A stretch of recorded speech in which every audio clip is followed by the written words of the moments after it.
il y a 2500 ans, un être a réussi à atteindre l'essence de sa conscience. Un être a pu aller au plus profond de lui-même pour aller chercher sa divinité, sa propre lumière, sa propre conscience. Et il a partagé avec l'humanité quatre nobles vérités que j'ai pu toucher du bout de mes doigts, que j'ai pu expérimenter à ma manière. Et c'est ici l'intention de ce partage, c'est de vous raconter ces quatre nobles vérités et de vous en partager ce que j'en ai retenu, ce que j'en ai compris, pour que vous aussi, vous puissiez vous approprier ces quatre nobles vérités.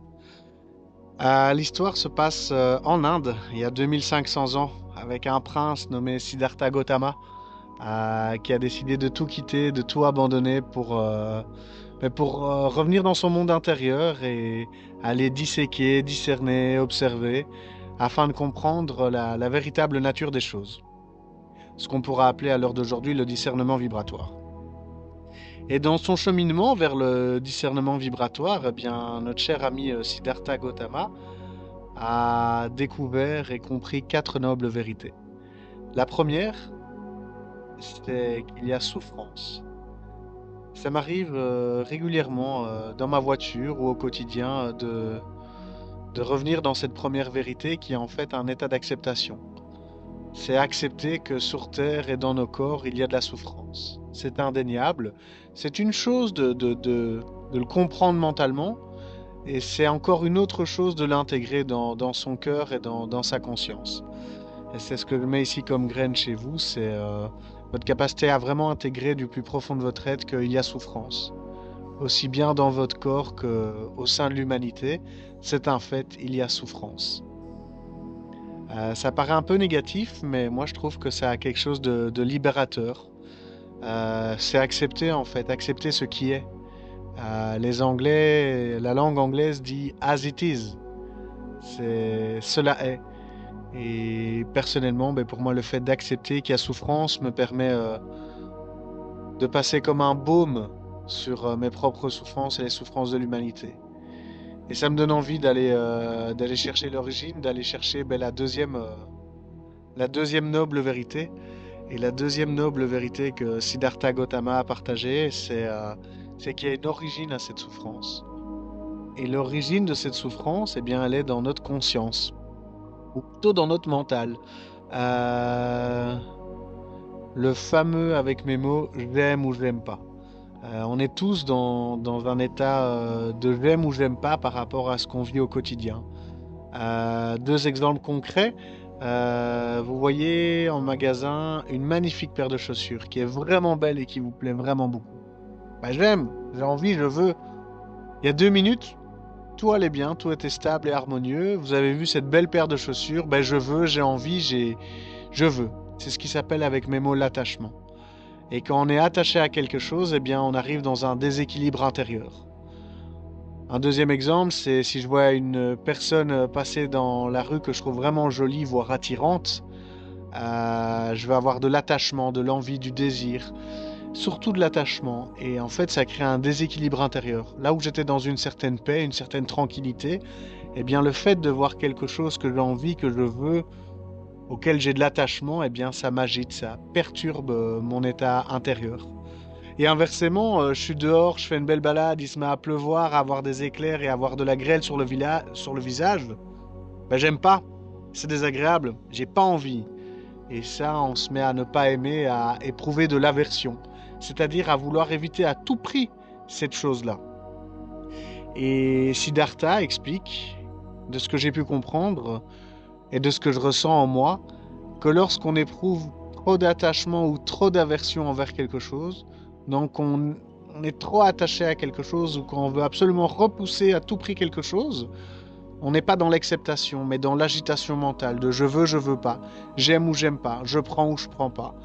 Et ça crée un certain déséquilibre qui, à force de s'installer, de perdurer, d'être nourri, crée une véritable dissonance cognitive, une certaine dissonance mentale et donc une profonde agitation. C'est la deuxième noble vérité, l'origine de cette souffrance. La troisième noble vérité qui partage avec nous, c'est la cessation de cette souffrance. C'est possible d'arrêter de souffrir. Et comme je dis à mes patients, il y a une grande différence entre la souffrance et la douleur.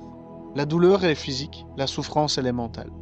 Et ce que Siddhartha partage dans ce troisième point, c'est que la souffrance, qui est donc mentale, peut s'arrêter en arrivant à un état d'acceptation et d'équilibre intérieur suffisamment grand pour petit à petit transmuter, pour petit à petit libérer, pour petit à petit retrouver un équilibre intérieur.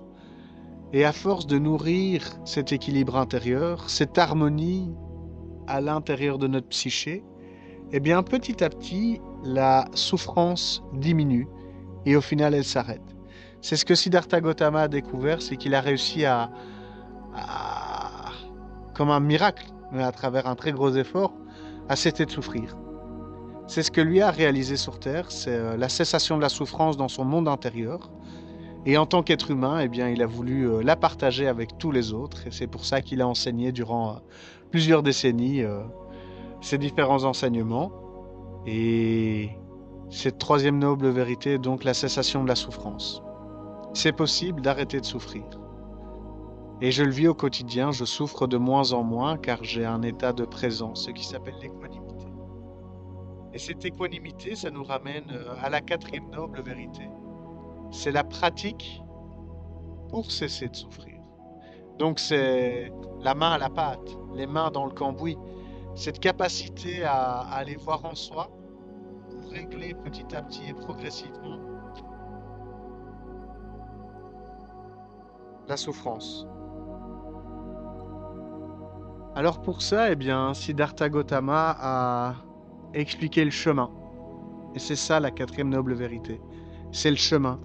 La capacité à cesser la souffrance avec la pratique.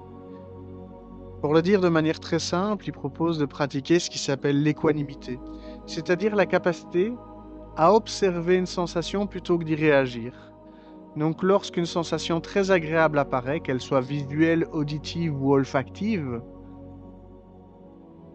Siddhartha Gautama nous invite en fait à l'observer, à accueillir cette sensation et à voir qu'est-ce qu'elle procure en nous, au lieu de réagir avec attachement et vouloir la posséder, la prendre, la dominer, l'arracher.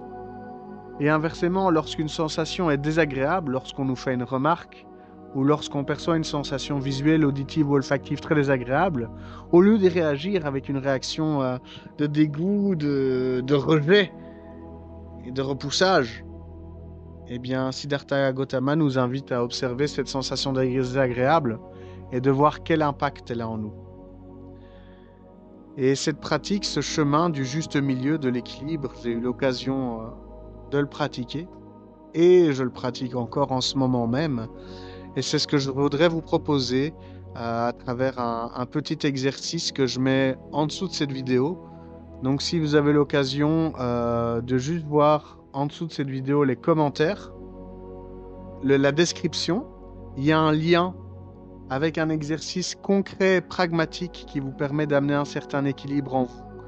Donc si vous êtes là jusqu'à maintenant à écouter cette vidéo et qu'elle vous inspire, eh bien je vous invite quand vous avez un moment à aller cliquer sur le lien juste en dessous. Il y a un exercice pratique et pragmatique pour amener une once d'équilibre dans votre fort intérieur. Je souhaite une belle continuation, un beau chemin, et je vous partage ici et maintenant la lumière de mon cœur pour éclairer votre chemin et votre expérience sur Terre. Satnam.